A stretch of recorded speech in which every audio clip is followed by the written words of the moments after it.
গত বছর বাংলাদেশে যে ছবি ধরা পড়েছিল একেবারে ছাত্র যুবদের আন্দোলনে উত্তপ্ত পরিস্থিতি, ঠিক সেই ছবি কিন্তু নেপালেও ধরা পড়েছে। আগুন জ্বলছে সেখানে, কাঠমান্ডু শহর, সেই ছবি আপনাদের সামনে রাখবো। গোটা নেপালের নিরাপত্তা এখন সেনার হাতে, তারপরেও এই অশান্তি, এই বিক্ষোভ এখনো পর্যন্ত থামানো যায়নি। নেপালের যা পরিস্থিতি সেই পরপর ছবি আপনাদের সামনে রাখবো। নেপাল জুড়ে একেবারে বেলাগাম তাণ্ডব।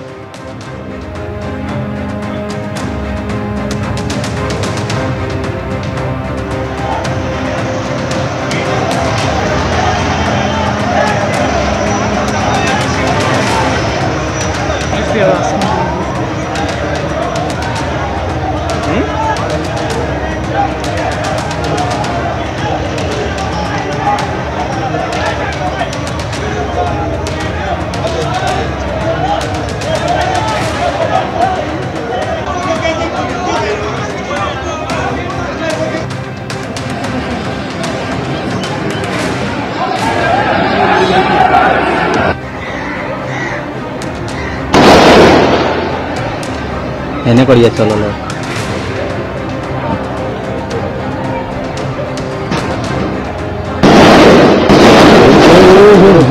सामने गोली यहाँ भी आ सकता है।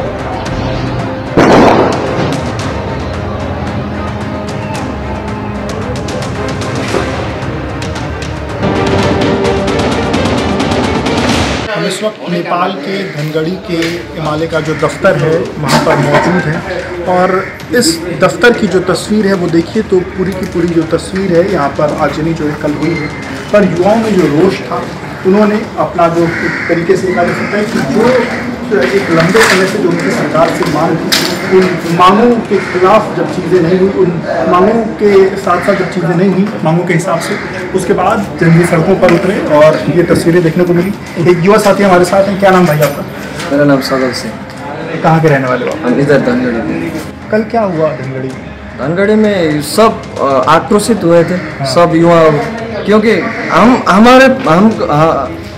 हमको वो पार्टी सार्टी के लिए कोई लेना देना नहीं। हाँ। लेकिन करप्शन एकदम ऊपर चरम सीमा पर रह गया था, इसलिए ये आवश्यक भी था। इसलिए युवा जो हुआ वो जरूरी था, देश के युवाओं के भविष्य के लिए जरूरी था।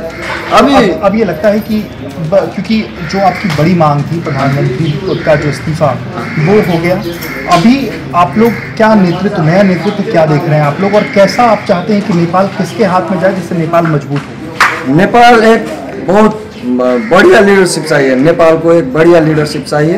इसलिए सभी लोगों का मांग तो एक ही है, बालेन शाह बोल रहे सभी, एक न्यू जनरेशन को न्यू सोच।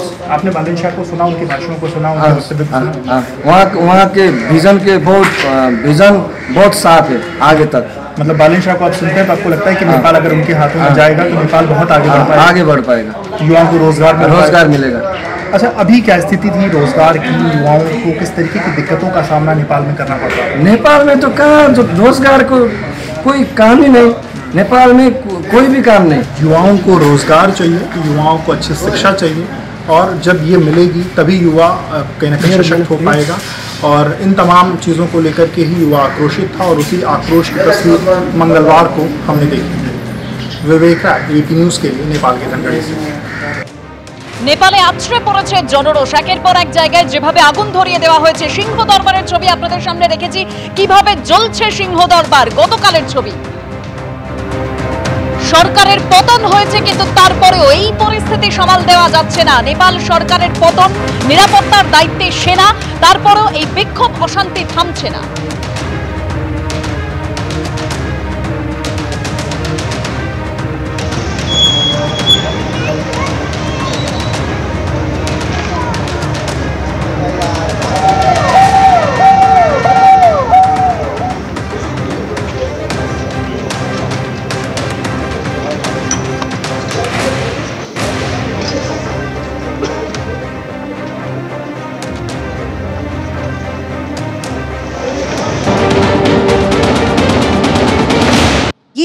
इम्पॉर्टेंट इलाका है घंटा घर इलाका नेपाल के वीरगंज का, और इस वक्त पुलिस लगातार आर्मी मार्च कर रही है इस इलाके में। और ये एक तस्वीर आपको मैं दिखा रही हूँ घंटा घर के सामने की, और ये देखिए किस तरीके से पूरी सड़क पर इस वक्त सन्नाटा पसरा हुआ है। ये जो पूरा रास्ता है मेन हाईवे का रास्ता है, इसमें आप यहाँ पर देख सकते हैं कि किस तरीके से सब कुछ बंद है, क्योंकि यहाँ थोड़ी देर पहले तक आग की लपटें थी और रेड क्रॉस की टीम यहाँ पर पहुँची हुई है रेस्क्यू करने के लिए, साफ़ सफाई करने के लिए। लेकिन ये तस्वीर बहुत कुछ बताती है कि बीती शाम जिस तरीके से यहाँ पर लोगों ने देखा हिंसक प्रदर्शन, उसके बाद चौक पर, अच्छा न सिर्फ इस जगह पर, अगर मैं आपको वहाँ की तस्वीर दिखा सकूँ तो वहाँ पर भी आप देख सकते हैं कि जो गाड़ियाँ रखी थी उसको भी फूंक दिया यहाँ लोगों ने। और ये आपको बिल्डिंग नज़र आएगा जो कि देखकर इस वक्त मालूम पड़ता है कि यहाँ इस बिल्डिंग में जब आग लगाई गई, ये टेलीकॉम, नेपाल का टेलीकॉम सेंटर है, और यहाँ पर जब आग लगाई गई उसके बाद किस तरीके से पूरा काला स्याह नज़र आ रहा होगा।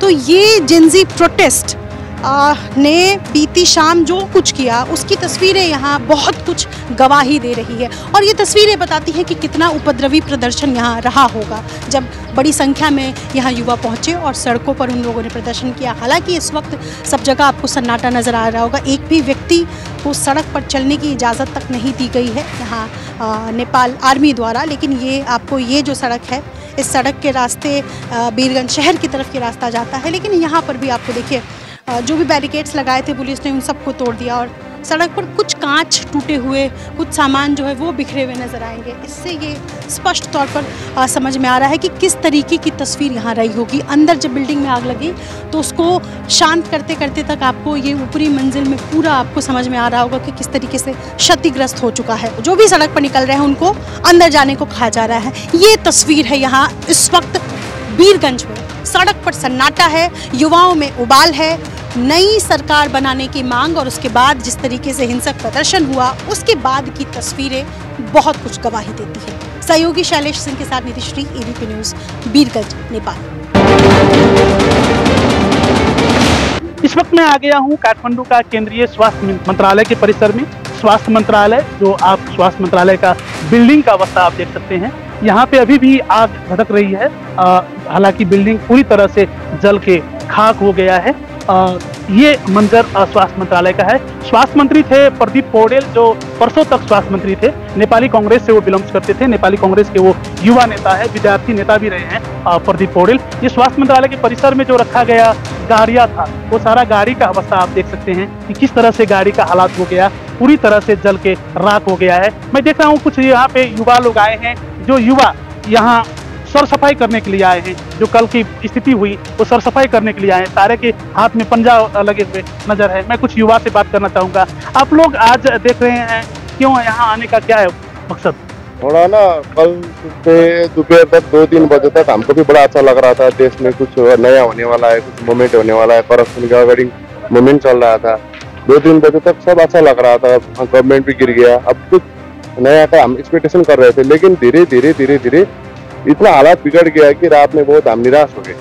अब आगे हमें ऐसा लग रहा है कि अब व्हाट इज द नेक्स्ट, आगे क्या होगा, अब कौन लीड करेगा, और इतना बुराई, इतना तबाही हो गया।